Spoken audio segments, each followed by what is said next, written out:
ଶୋଇବା ଘରର ପୂର୍ବପଟ କାନ୍ଥରେ ବାପା ବୋଉଙ୍କ ବାହାଘରର କଳା ଧଳା ରଙ୍ଗର କାଠ ବନ୍ଧେଇ ଫଟୋ ଦେଖିଲେ ମନେ ପଡେ ପିଲାଦିନ। ମାମୁଁ ଘରେ ଆଈର କଜଳପାତି, ସିନ୍ଦୁର ଫରୁଆ ଆଉ ପାନ ବଟୁଆ ଦେଖିଲେ ମନେ ପଡେ ପିଲାଦିନ। ମାମୁଁ ଘର ବାଡ଼ିପଟ ଗୁହାଳ ଘର କାନ୍ଥରେ ମାଳତୀ ଲଟାଟା ଆଜି ବି ସେମିତି ମାଡ଼ିଛି। କେତେ ବସନ୍ତରେ ଫୁଟୁଛି, ପୁଣି କେତେ ବୈଶାଖରେ ଝଡୁଛି। ଆଈର କୁରେଇ ଫୁଲର ଖୋସା, ମାଣିଆ ବନ୍ଦି ଧଡ଼ି ଲୁଗା, ଅଜାଙ୍କ ପାକୁଆ ପାଟିର ଖାଲୁଆ ହସ ଦେଖିଲେ ମନେ ପଡେ ପିଲାଦିନେ।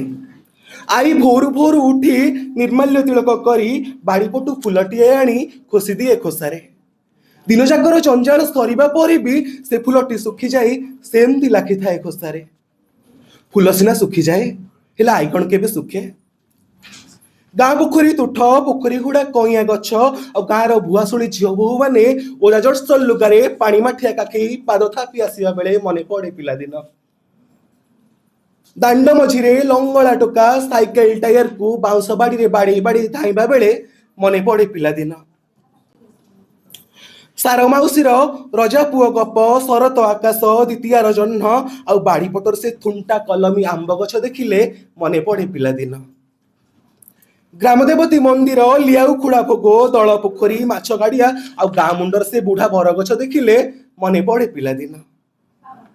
ସ୍କୁଲ ମାଷ୍ଟ୍ରଙ୍କ ଅମରି ଛାଟ, ପଙ୍କ କାଦୁଅ ବାଟ, ଧୋବାଇଆ ଗୀତ, ଗହଳ ମାଣ୍ଡିଆ